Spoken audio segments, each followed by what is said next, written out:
you really listen to all of it, and then say, well, that's not true, or at least you have this.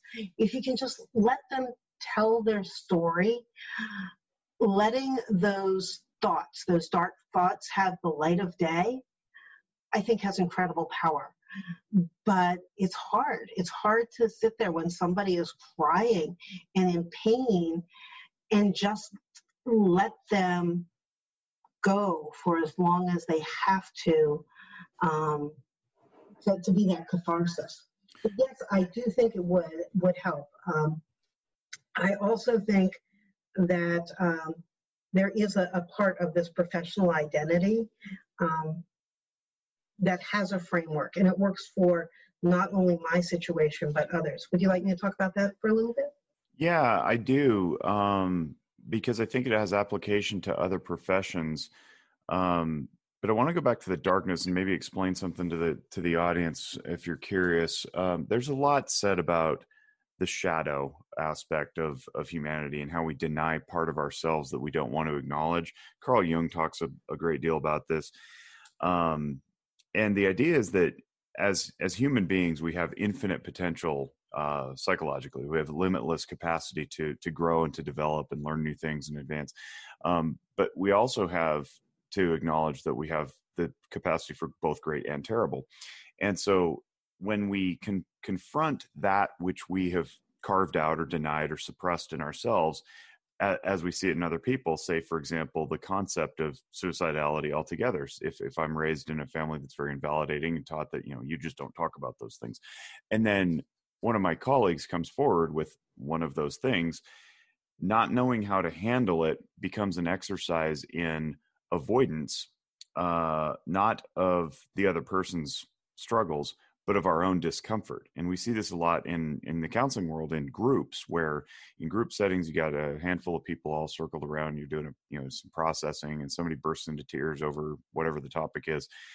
Almost invariably, the first thing that happens is the other group members will reach out with some sort of offering to bail them out of that emotional state. It's a box of Kleenex, or it's an offer of a solution, or it's, have you called an attorney yet, or did you file a police report? And all those things are designed to pull the person from their discomfort or their distress, not because we want to see them overcome it, but because we ourselves are uncomfortable watching it.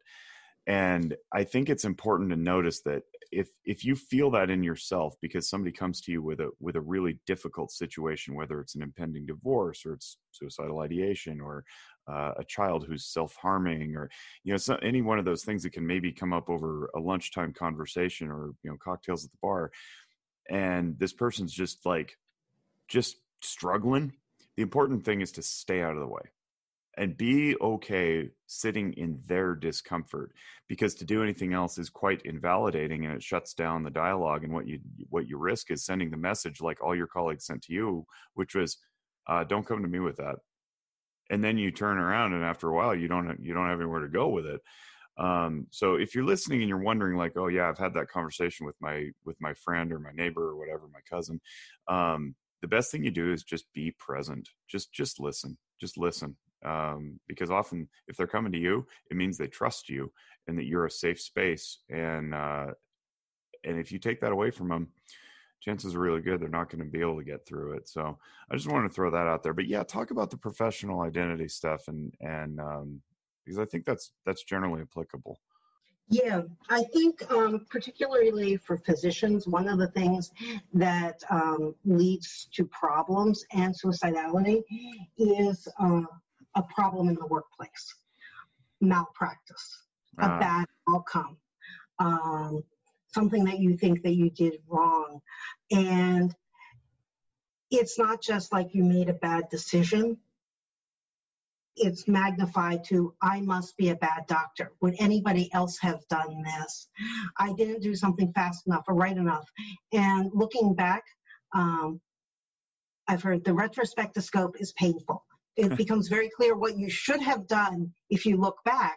But if you look from the front end, because you don't have a crystal ball of what's happening, those decisions can be completely reasonable for the times.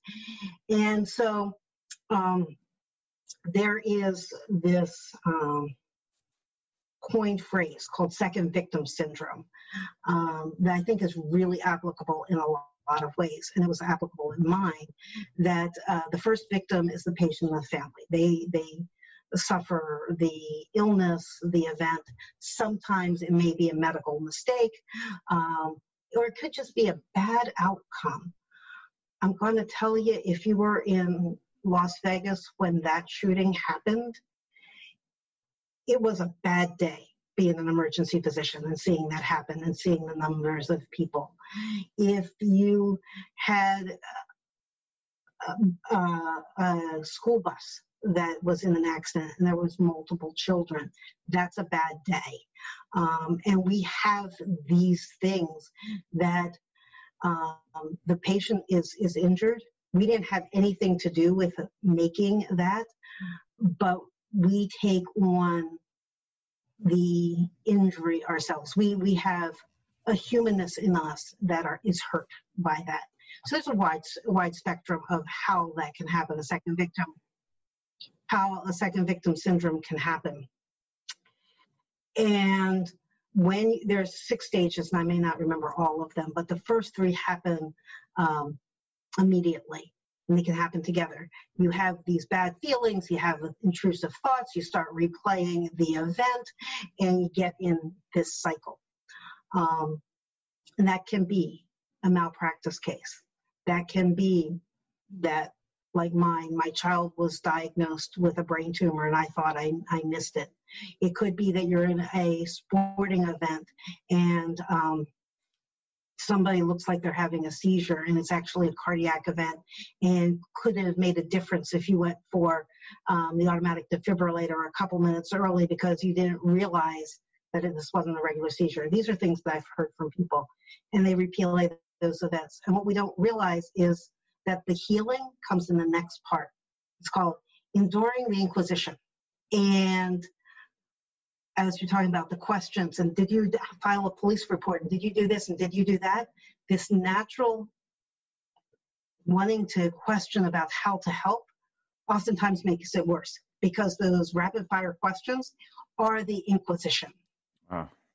And if you realize that the vast majority of people out there are still in the Inquisition, they're going to ask you questions, then it's not quite as bad to get through that. That's where I had a problem. That's where a lot of people have a problem.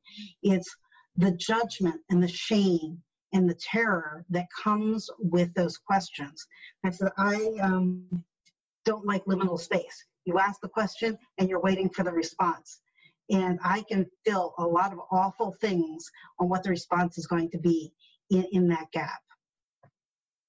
I took the time there to look up second victim syndrome because I'd never heard of that before.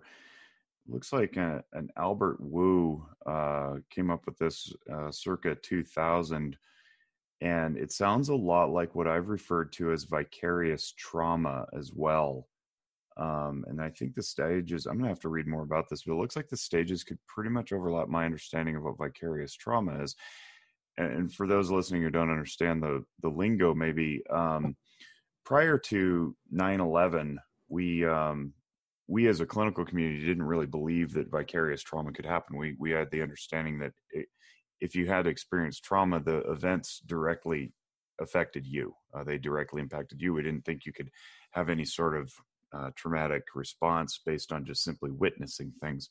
And then we realized as a country, we all suffered some sort of traumatic stress disorder. I want to be careful with my language here, not label it as post-traumatic stress or acute stress disorder. But the idea is that watching the images of those planes fly into the buildings over and over and over and over again had an absolute deleterious effect on our own mental well-being across the country.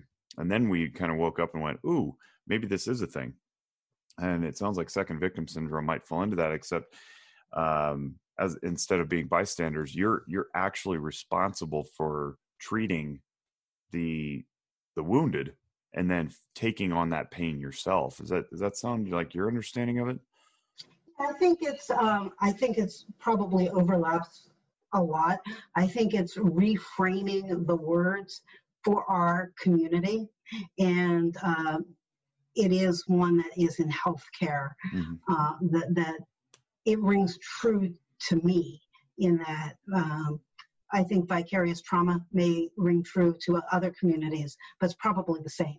Right, right. Either way, it's worth exploring. It's worth acknowledging, because if you're suffering so long that it's become, significantly impactful in your life, then you need to seek help anyway. And, who cares the origin of it? Just get healed. I think that's the important thing. But now that we have these terms to acknowledge it, at least it gives us some ability to wrap our arms around, as opposed to before, where it's like, well, you weren't in New York City, you weren't in Washington, D.C. when the planes went down, you were in Reno, Nevada. What do you mean you're stressed? But now, of course, we extrapolate that to social media and how much we intake on a regular basis of just negativity and toxicity. You used to have to seek that stuff out. Now it just gets delivered to your inbox based on an algorithm, based on what you clicked on. Yeah. So go ahead. Yeah. So I've thought about this professional identity. I mean, doctors really have that professional identity. Being a doctor and being who you are, a lot of times it is the same. And it is why malpractice suits for lawyers can be just business, but for physicians, it actually is a judgment on how they are as a person, as a doctor, and it can be very overwhelming. And so over the years, I've come up with this concept. I think it's mine. It may not be. But it talks about I talk about professional identity crisis. And what I went through very rapidly when my daughter had her brain tumor and then was disabled, I had a professional identity crisis. And it encompasses 3 areas. And one was my internal sense of self, which I talked about. Like, I didn't know about radiation. I didn't know so many things. And I was an imposter as a doctor. And a lot of us have imposter syndrome. And then there was this second victim syndrome in looking how everybody else in my little group, my little tribe, was going to look at me and judge me. And then moral injury. I think a lot of times that moral injury component gets into a professional identity crisis. And that's true whether what happened to me or what happened to, I have a friend, Gita Pensa, who has a podcast called The L Word. And she was I can say this because she has a podcast and she talks about all this. She was the sole defender in a multi-million-dollar lawsuit that went on 12 years. And she won the initial trial, and then there was an appeal, and she had to do it all over again for 12 years, and how that affected her professional identity. And I had another person come to me just a few months ago at a conference, and I thought she wanted to talk about second victim syndrome. And after we had the lecture, went in the hall, I looked at her eyes. I'm like, just asked her what happened, and their eyes started to have tears. I'm like, oh, this is all different. We sat down for 2 hours as she talked about a case of a woman who miscarried. And this is also out there. I can talk about this. She and I did a podcast, and how she had a miscarriage, and how when the consultant came down and looked, and the fetus was before being viable to live, but big enough to take breaths, that the consultant said non-viable and left the room. And then she was there with this mother and this tiny fetus that was gasping for breath, that didn't have lungs to have it, for more than an hour. And she had a miscarriage.